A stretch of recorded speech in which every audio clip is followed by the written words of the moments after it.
Thanks for joining us. I'm Scott Smith. And I'm Nicole Perbino. On Park Update this week, Southwest LRT may be picking up some steam. The St. Louis Park School District has applied for permits for additions to 3 elementary schools. Join STEP for their biggest fundraiser of the year on Thursday, April 10th at Westwood Lutheran Church. These stories and more just ahead on The Update.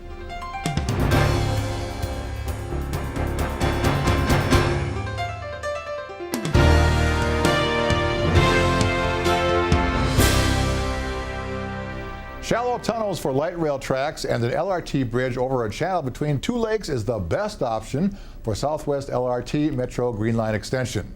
Planners reaffirmed that this week.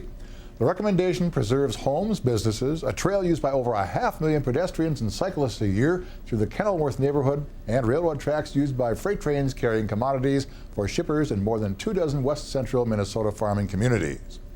The recommended Southwest LRT alignment retains the Mitchell Road station, adjusts the alignment through Eden Prairie to better serve the town center, and eliminates the 21st Street station. Now is the time to make a decision that moves this project forward, said Metropolitan Council Chair Susan Haig.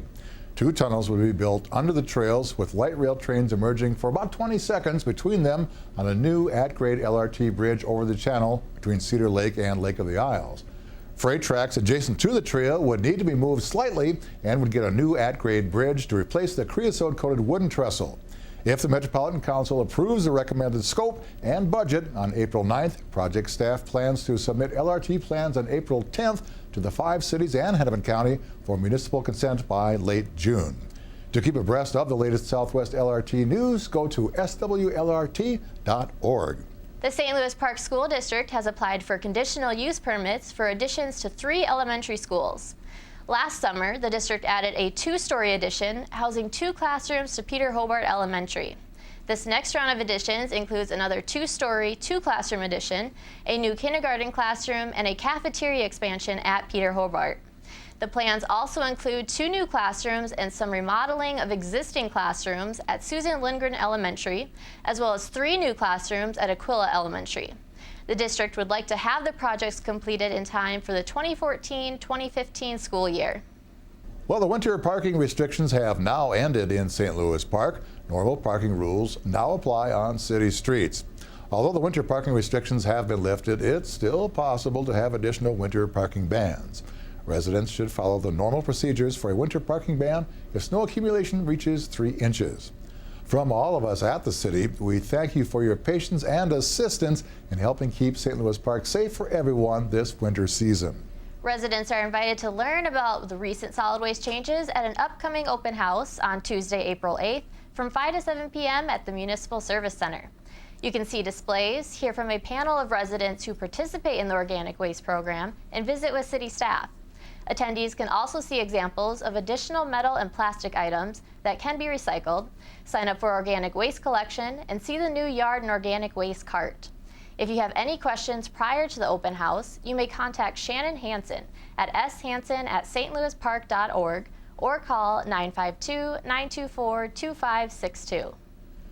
Recently, there have been several reported incidents of stolen cell phones, wallets, and other personal property at local businesses and restaurants.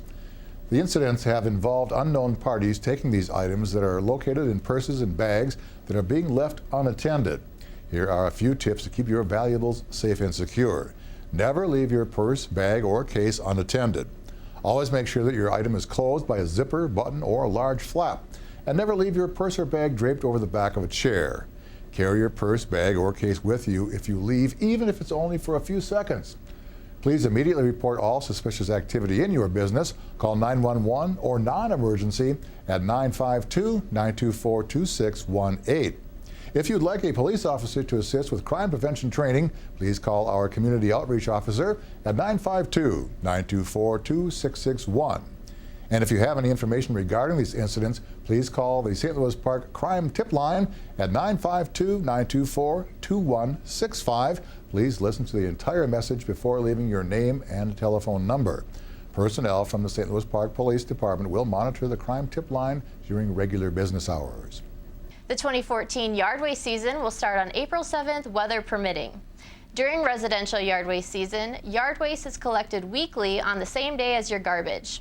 Yard waste must be set out by 7 a.m. to ensure collection. There is no additional cost for yard waste collection during residential yard waste season, as it is included in your standard garbage collection rate. For questions or additional information, call Public Works at 952-924-2562 or visit the city website stlouispark.org.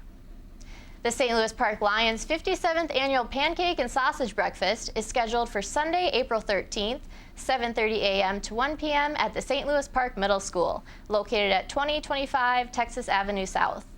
You may buy tickets from any St. Louis Park Lion or at the door. Tickets are just $6 each. Children 5 and under are free. Door prizes will take place every 30 minutes, and there will be free blood sugar screenings offered between 9 and noon. All proceeds will be returned to the community through Lions-sponsored service projects. The City of St. Louis Park will once again offer a residential brush drop-off program. You may bring any size woody debris, branches, and logs to this site, including storm-damaged tree debris. The intent of the residential brush program is to facilitate larger branch removal from yards, assist residents with storm cleanups, promote the removal of buckthorn on private properties, and reduce the amount of illegal dumping of woody vegetation that does occur on city properties.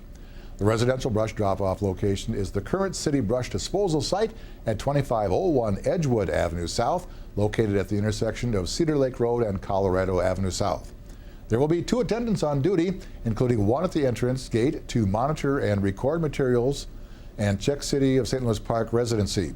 A Minnesota ID or driver's license as proof of residency is required. Non-residents will be turned away. The other attendant will direct people where to drop their material.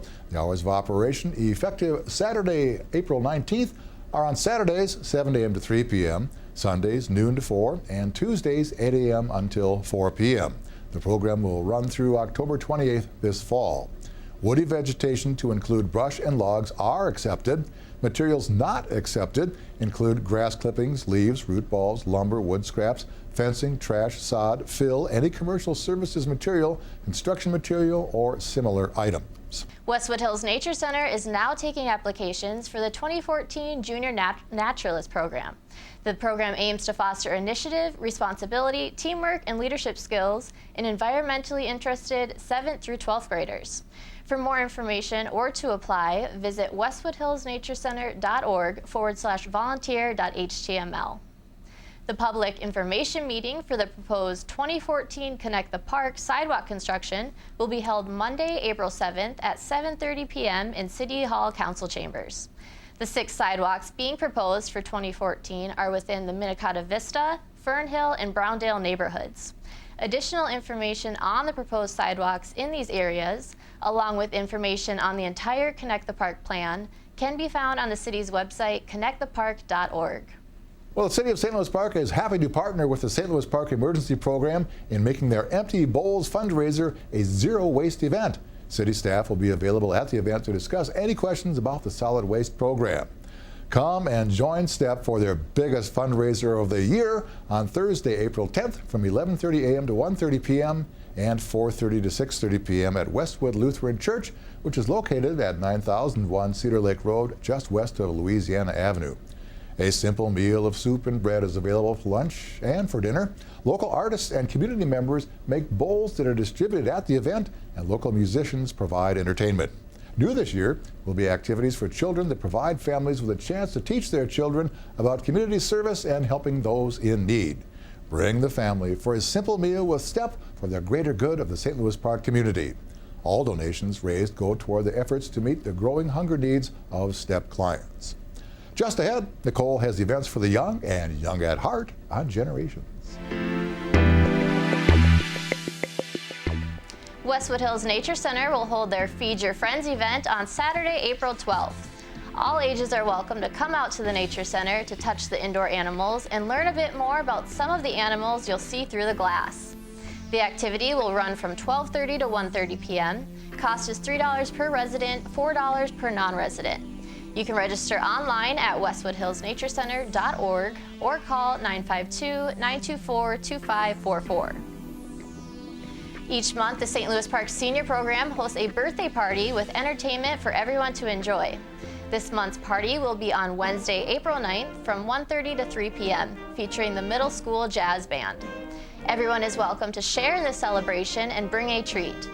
For more information on senior program activities, call 952-928-6444. Now here's the developmental asset of the week. 45% of young people report that they can resist negative peer pressure in dangerous situations. As an adult, you can help teens develop this skill by sharing examples of how you resisted peer pressure. Encourage them to express their feelings and opinions. This is not a one-time discussion. Look for opportunities to talk about the importance of resisting risky situations. Children First asset number 35, resistant skills. Young person can resist negative peer pressure in dangerous situations. Now, here's Misty Lewis with a sports break.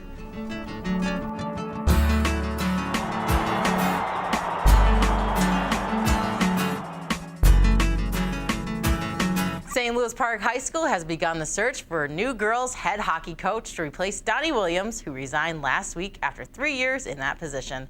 Williams took over the Oriole girls hockey coaching job after serving 14 seasons as Park's boys hockey assistant coach. St. Louis Park Athletic Director Andy Ewald will post the coaching vacancy inside and outside the school district. As I mentioned last week, the Orioles baseball season opener against Robbinsdale Armstrong, scheduled for Saturday, April 5th, has been postponed. Benilde St. Margaret's game, the same day, is still scheduled to be played according to the Star Tribune. Park Update has a new segment starting soon called the Rec Minute. St. Louis Park's Recreation Superintendent Jason West has a brief introduction. Hi, I'm Jason West, the Recreation Superintendent for the City of St. Louis Park. I want to introduce you to a new segment called the Rec Minute, where rec professionals will be able to tell you all about our programs and activities. So, make sure you watch for the Rec Minute.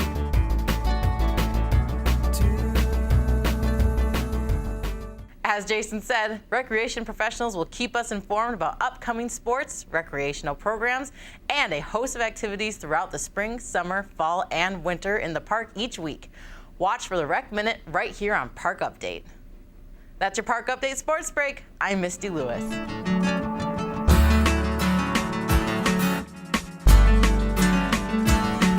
Well, that's it for this week's Park Update. Thank you for watching. We'll see you again next week. Now, be sure you take some time to get out and experience life in the park.